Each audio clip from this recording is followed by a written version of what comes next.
Right message, right communication, country inside news. नमस्ते, देख रहे हैं कंट्री इनसाइड न्यूज़। मैं अभी पटना में मौजूद हूँ और हमारे साथ देश के वरिष्ठ राजनीतिक विश्लेषक सुनील पांडे जी मौजूद हैं, वरिष्ठ पत्रकार भी रहे हैं। हम सुनील पांडे से समझते हैं राष्ट्रीय जनता दल में चुनाव की तैयारी शुरू हो गई है। राष्ट्रीय अध्यक्ष से लेकर प्रदेश अध्यक्ष तक की तैयारी शुरू हो गई है। अंततः मन से लोग मान रहे हैं राष्ट्रीय जनता दल के कार्यकर्ता कि तेजस्वी यादव 11 अक्टूबर को राष्ट्रीय अध्यक्ष बनेंगे। हम सर से समझेंगे। सर बिहार को करीब से देखते हैं, लालू यादव को करीब से जानते हैं, राष्ट्रीय जनता दल को करीब से समझते हैं। सर बताएं सर। देखिए, इसमें तो अब दो राय रहनी नहीं चाहिए। संगठन आरजेडी हो या देश की कई ऐसी क्षेत्रीय पार्टियां हैं जो पारिवारिक बन चुकी हैं। आरजेडी भी वही है, लेकिन आरजेडी का जो विरासत पिछले चुनाव से ही लालू प्रसाद जी ने जो एक घोषणा, पेपर पर घोषणा नहीं हो लेकिन अघोषित ये मान लिया गया है कि तेजस्वी ही उनके विरासत को संभालेंगे। इसलिए कई बार इस बात को परिवार के तरफ से भी उठाया गया है। पार्टी में भी उनकी दखल अच्छी खासी है, उनके साथ कई लोग हैं। अधिकांश लोगों का समर्थन, मेरे कहने का मतलब आरजेडी के लोगों का समर्थन तेजस्वी जी के साथ है। तेजस्वी जी आज बने या कल बने, राष्ट्रीय अध्यक्ष बनना तय है। क्योंकि लालू जी का स्वास्थ्य भी अब साथ नहीं दे रहा है, लगातार शिकायतें मिल रही हैं और वो बीमार चल रहे हैं।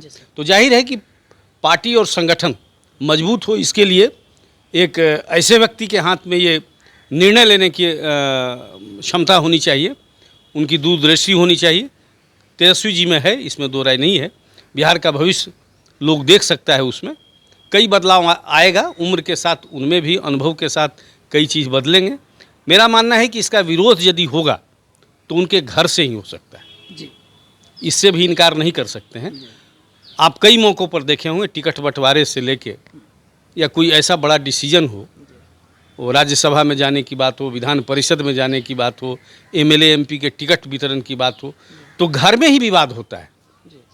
कई वहाँ पावर सेंटर्स हैं, उनकी बड़ी बहन हैं, एक और बहन जो विदेश में रहती हैं, आए दिन उनका भी ट्वीट आता है या वो भी अपनी मंशा जाहिर करती हैं।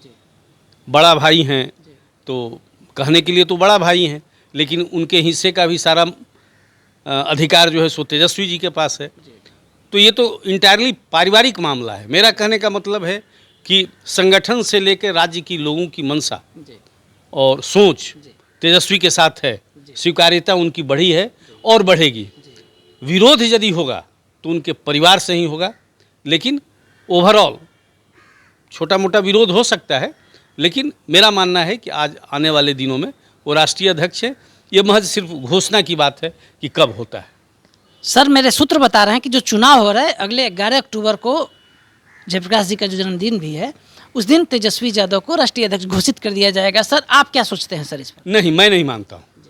थोड़ा और प्रतीक्षा करनी होगी। दिल्ली अभी तेजस्वी जी के लिए दूर है। हाँ, उनके हाथ में है, रेंज में है, ये महज घोषणा की बात है।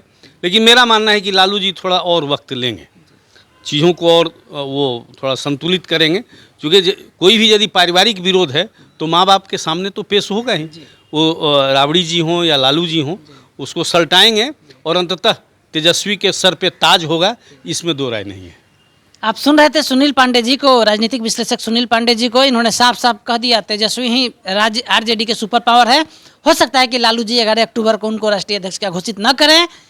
बहुत सारी चीज़ें हैं, आप सुनेंगे सुनील पांडे जी को तो समझेंगे। हमारे सहयोगी विशाल के साथ कौशलेंद्र, पटना से।